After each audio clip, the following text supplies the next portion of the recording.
on in, Ryan. Appreciate it. Hey, so I wanted to talk to you really quickly about something I think is really important right now. Yeah, and that is 100%. a lot of shops are really slow. We've seen the market declining. We've seen claims volumes are down. A lot of people are frustrated. So Jesse, obviously you're stacked up, you're busy, you got a lot of work. We're really lucky, yeah. I mean, lucky is opportunity met with readiness. Talk to us a little bit about your strategy when it comes to timing. We started this a few years ago, and we actually started when we didn't need the work. We had actually a lot of people criticizing us for the decisions that I was making to bring on certifications, to bring on a few choice insurance partners. I got a lot of people that were confused why I was doing what I was doing, why we were going after more work at the time, and really we weren't. But we anticipated that there was going to be a slowdown in the market. It was inevitable. We knew it was going to happen, was going to be temporary. And when I made the deals that I made, I look at it like, and I've talked about this before, but we had one guy. If you picture a guy at a dance, we had one guy that had the opportunity to dance with 100 gals.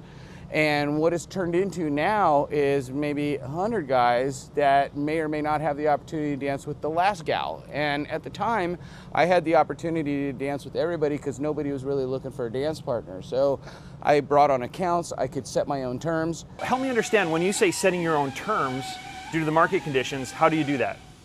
Well, I mean, at the time, like I said, a lot of people weren't looking for the opportunities, and the people that were approaching us for partnerships didn't have a lot of other applicants. So we were able to negotiate better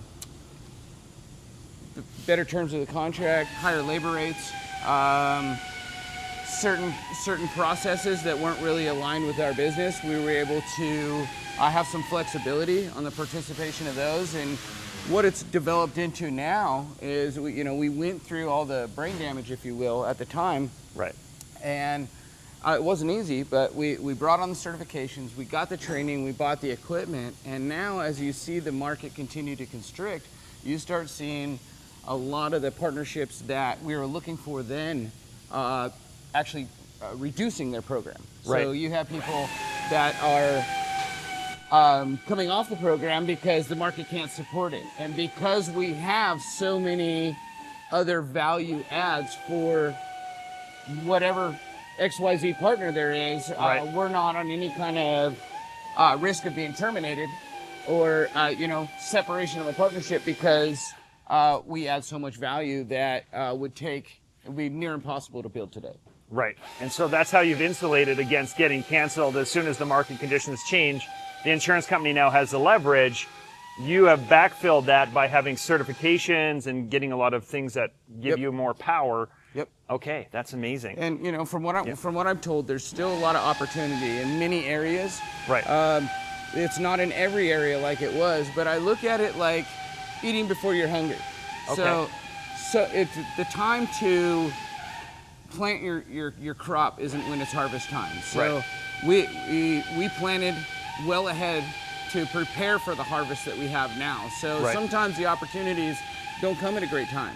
Sometimes it's really challenging on the organization, challenging on the staff, challenging financially. Yep. But what I had to realize is that if I said no to some of these opportunities, we simply wouldn't get them again.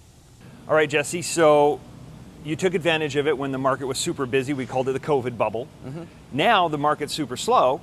How are you taking advantage of this time? It's really a house of cards or a domino effect. And I feel bad for some of the people that didn't diversify or put too many eggs on either side of the basket. But because the industry has gotten so competitive in the DRP environment and claims are down, I mean, we've heard as much as 30%. We have people, good techs, that aren't feeling their job is secure. We ran an ad recently to add another technician for a position that never existed before, and I had to shut it down in 2 days. So I'm getting really, really qualified applicants. Yeah. And as these people are reducing and we're growing, I mean, 2023 to 24, almost nobody had growth. We had 26%. This year we're at about 11, and we're adding people. We're hearing about layoffs everywhere right now.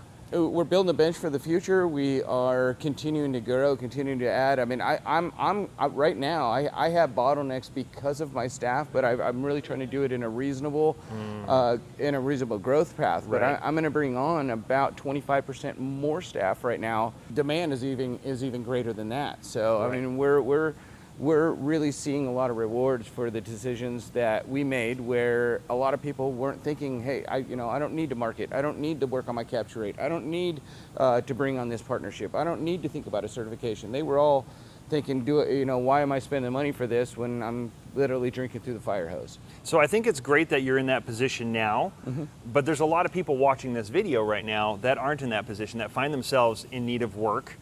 What can they do right now? How can they take advantage of this time? Because inaction is one of the worst actions that you can be taking right now. And so what can they do now to help them get work, to help them retool their shops? Because you're in a unique position where you're busy, and that gives you the ability to work on building out your bench. Sure, For the shops that are slow, they might feel like, hey, I don't really want to work on my bench. I just need work. I'm desperate for work. What can they do now? Yeah, I think if we keep doing what we've always done, we're going to keep getting what we always gotten. I think you really need to evaluate your partnerships, look at groups and affiliations that have opportunities. The way we've done it is not going to work for anybody. I see a lot of good shops that are maybe fixing fleet cars, or that are now going after dealers when they weren't, or people that were only certified are now looking at some DRP opportunities. Right. And I think now is a really good time to diversify, and we got to take off our blinders, and we have to be aware, and we have to get out in the industry and understand what's happening so that we can make data-informed decisions. See, let's talk about diversifying your work mix for a minute. Obviously, you timed it right with the insurance companies. Now the timing is not the same today. So what are you doing to diversify? What actions are you taking to ensure a healthy future for the shop? Diversification is one of my favorite words. So when we look at a tree, no tree has one branch. So we're always looking to add new branches and fortify branches that have been on the tree that were overlooked, and one of ours has been, honestly, our own service lanes. So in a busy morning, we're getting 100 cars in a few hours through here. Right. Data that I've seen is there's been as much as 30% of the cars that come through that have damage. We've been really focusing on identifying those opportunities. Now, we're not looking for PDR and scratches. We're looking for real collision damage. And we're seeing about 10% of the cars that come through that have them. Not getting complacent, getting out, identifying the area's opportunity. Something I talk about a lot too is the capture rate. When the shops now are really trying to understand where their work's coming from, how many estimates did they write, did they get the job, but we're still not looking at initial first contact and did the person come in. So between identifying every opportunity before measuring points that really even exist today, we're looking at current opportunities that for anybody else would be so loud and in your face. A service lane is a pretty rare opportunity to have access to, that pretty much any body shop that I know right now would give their left arm for the opportunity for. And frankly, we haven't done a good enough job of maximizing the opportunities within our own organization. Well said. That's huge focus that we're working on right now. We got some really cool stuff cooking. Jesse, give us a couple final thoughts here on what shops can be doing right now in the current environment. Don't be afraid to try new stuff. Get out there, get the information, get the data. Stop. I had a mentor that used to tell me, liars figure, figures don't lie. Interesting. So when we have the data and we can get out there, and you know what, you're going to make mistakes. We're all going to make mistakes. Failure is a temporary state where the most valuable lessons are learned. In my mind, failure is giving up. It's not making a mistake. Stop thinking, what do I need now? And identify the opportunities that are available now and make a determination, am I going to see these again? And if you don't have an opportunity to get them in the future, really make the effort to do what you can to get them on now, because it's really easy to terminate any relationship or partnership. Right. You can do that with an email, but you can't get one with an email. Right. It takes a lot of work to get it. Yeah, absolutely. Guys, Jesse Parks. Thank you, Jesse. I appreciate you, man.